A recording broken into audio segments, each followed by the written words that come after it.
গণ সমাবেশের এই পর্যায়ে বিশেষ অতিথির বক্তব্য নিয়ে আসছেন জনাব মাওলানা আবু আব্দুল্লাহ মাহমুদি খান। জনাব মাওলানা আবু আব্দুল্লাহ মাহমুদি খান, সিনিয়র সহ সভাপতি, বাংলাদেশ কোরআন শিক্ষা বোর্ড, বরিশাল মহানগর। আসসালামু আলাইকুম ওয়া রাহমাতুল্লাহি ওয়া বারাকাতুহু। ইন্নাল হামদালিল্লাহ নাহমাদুহু ওয়া নুসাল্লি আলা রাসূলিহিল কারীম, আম্মা বা'দ। আউযু বিল্লাহি মিনাশ শাইতানির রাজীম। বিসমিল্লাহির রাহমানির রহিম। ইনিল হুকমু ইল্লা লিল্লাহ। সাল্লাল্লাহু আলাইহি ওয়াসাল্লাম। ইসলামী আন্দোলন বাংলাদেশ ও সকল সহযোগী সংগঠন কর্তৃক আয়োজিত ৯ নং দবদবি ইউনিয়ন শাখা কর্তৃক আজকের এই গণসমাবেশের মোহতারাম সভাপতি, বিশিষ্ট রাজনীতিবিদ, গরিব দুঃখী মেহনতি মানুষের বন্ধু, সংগ্রামী জননেতা মোহাম্মদ আলাউদ্দিন খান কাঞ্চন সাহেব, সভাপতি ইসলামী আন্দোলন ৯ নং দবদবি ইউনিয়ন, আজকের এই গণসমাবেশে প্রধান অতিথির আসন অলঙ্কৃত করবেন এদেশের লক্ষ কোটি তাওহীদি জনতার প্রাণপ্রিয় ধর্মীয় আধ্যাত্মিক নেতা, বিশিষ্ট রাজনীতিবিদ আল্লামা হযরত মাওলানা মুফতি সৈয়দ মোহাম্মদ রেজাউল করিম পীর সাহেব চরমনাই হাফিজাহুল্লাহ।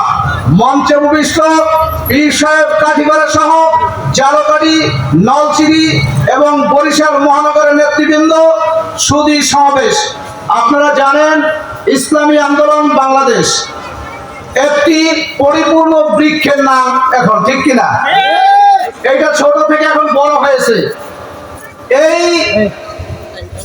এইবার আগস্টে আমরা 1990 সনে অনেকে দেখি নাই আন্দোলন, 70-এর আন্দোলন, 71-এর আন্দোলন দেখি নাই, সংগ্রাম দেখি নাই, 48 দেখি নাই, 52 দেখি নাই, কিন্তু 2024-এর পীর সাহেব চরমনার নেতৃত্বে এদেশের বাতিলের বিরুদ্ধে হুঙ্কার আমরা দেখে দিচ্ছি না।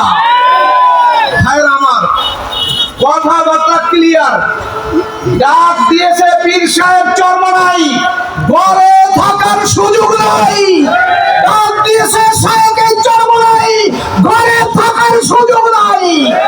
আমাদের যা কিছু আছে সব নিয়ে আগামী নির্বাচনে পিয়ার পদ্ধতিতে আমরা সব নিয়ে, সমস্ত শক্তি নিয়ে আল্লাহর রাস্তায় জীবন বিলিয়ে দিলে, অর্থ বিলিয়ে দিয়ে, সময় বিলিয়ে দিয়ে আমরা নামবো। এদেশে ইসলামী হুকুমত প্রতিষ্ঠা করেই ছাড়বে ইনশাআল্লাহ। ভাইরা আমার, দুঃখের সাথে বলতে হয়, এই যে রংপুরে এরশাদ, ফেনীতে খালেদা জিয়া, বাংলাগঞ্জে গোপালগঞ্জ, ওর নাম দিছি বাংলাগঞ্জ, পলাতকগঞ্জ, কি গঞ্জ? পলাতকগঞ্জ। এই পলাতকগঞ্জে যদি শেখ হাসিনা হইতে পারে, পীর সাহেব চরমনার মাটি বরিশাল, তার দাদার পরিচয় আছে, বাবার পরিচয় আছে, বংশের পরিচয় আছে, তার ফাউন্ডেশন মজবুত আছে। আগামী নির্বাচনে পীর সাহেব চরমনাইকে হাত পাখায় বিপুল পরে বিজয় দেখতে চাই। এজন্য আমরা কর্মী, সমর্থক, নেতা হইয়া ঘরে বসে থাকলে কাজ হবে। সবাইকে দায়িত্বশীলের ভূমিকা পালন করতে হবে, সবাইকে দায়িত্বশীলের ভূমিকা পালন করতে হবে। শায়েখে চরমনাই সেদিন বলছে, একটা কমিটির সভাপতি, সেক্রেটারি, সদস্য সব এক মানেন, হয়তো দায়িত্ব ভিন্ন ভিন্ন, সবার কাজ এক, সবার কাজ এক।